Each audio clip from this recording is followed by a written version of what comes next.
इतिहास के पन्नों में एक नाम ऐसा भी दर्ज है जिसने मुगलों को उनके ही सिंहासन से उठाकर भगा दिया। वो भी दो बार। एक अफगान राजा जिसने हिंदुस्तान के सबसे ताकतवर सम्राट हुमायूं को न सिर्फ हराया बल्कि उसे गंगा में कूदकर जान बचाने पर मजबूर कर दिया। ये कहानी है चौसा और कन्नौज के युद्धों की। दो युद्ध, दो शर्मनाक हारें और एक बादशाह की भागती हुई नाकामी बिहार के सासाराम में पैदा हुआ। एक लड़का था, फरीद खान, बचपन से ही तेज, जिद्दी और फुर्तीला। इसी को बाद में लोग शेर खान कहने लगे थे। जब उसने अकेले एक शेर को मार गिराया, धीरे धीरे वो बिहार और बंगाल के छोटे राजाओं को हराकर ताकतवर बनता गया। बाबर की मौत के बाद जब हुमायूं गद्दी पर आया तो शेर शाह ने महसूस किया, यही मौका है मुगलों को उखाड़ फेंकने का। और भाई, उसकी हर चाल सिर्फ एक मकसद से थी, दिल्ली का ताज। हुमायूं बंगाल की तरफ बढ़ रहा था। तभी पता चला कि शेर शाह सूरी ने बिहार पर कब्जा कर लिया है। हुमायूं ने उसे हल्के में लिया। उसने सोचा अफगानों की पुरानी ताकत अब खत्म हो चुकी है, पर क्या पता था उसकी यही सबसे बड़ी भूल बनने वाली है। जून 1539 को चौसा नाम की जगह पर दोनों सेनाएं आमने सामने थीं। हुमायूं का पड़ाव एक ऊंचे स्थान पर था, जबकि शेर शाह नीचे था। दिखने में हुमायूं की स्थिति मजबूत थी, लेकिन हकीकत में उसकी सेना में थकावट, बीमारी और रणनीतिक भ्रम फैला हुआ था। शेर शाह ने चाल चली। उसने पहले बातचीत की पेशकश भेजी, फिर खुद को कमजोर दिखाकर हुमायूं को आत्मविश्वास से भर दिया। और फिर एक भयानक रात आई, 3 जून 1539 की रात। अचानक अफगान सेना ने नदी पार करके हमला बोल दिया। मुगल सेनाएं सो रही थीं। किसी को कुछ समझ में ही नहीं आया। शेर शाह के घुड़सवारों ने सीधा हुमायूं के कैंप को घेर लिया।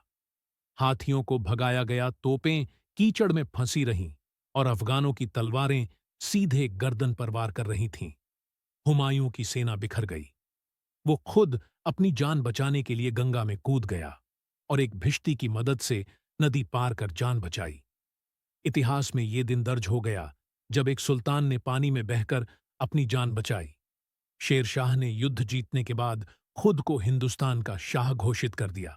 अब वो सिर्फ बिहार या बंगाल का नहीं, दिल्ली तक के रास्ते का मालिक बन गया था। चौसा की हार के बाद भी हुमायूं नहीं सुधरा। वो अपने भाइयों से लड़ता रहा, खासकर कामरान मिर्जा से। कामरान ने मदद से मना कर दिया और लाहौर चला गया। हुमायूं अकेला पड़ गया। उधर शेर शाह सूरी तेजी से दिल्ली की तरफ बढ़ रहा था। उसने हर एक किले को अपने अधीन किया। लखनौती, जौनपुर, बनारस, बार, बक्सर और अब बारी थी दिल्ली की। हुमायूं को समझ आ गया, अब अंतिम टक्कर होनी ही है। हुमायूं ने अपनी पूरी बची खुची सेना को इकट्ठा किया, लेकिन उसमें न दम था और न ही एकता। 17 मई 1440 को कन्नौज के मैदान में दोनों सेनाएं आमने सामने हुए। इसको बिलग्राम युद्ध के नाम से जाना जाता है। शेर शाह ने कन्नौज का मैदान पहले ही देख लिया था।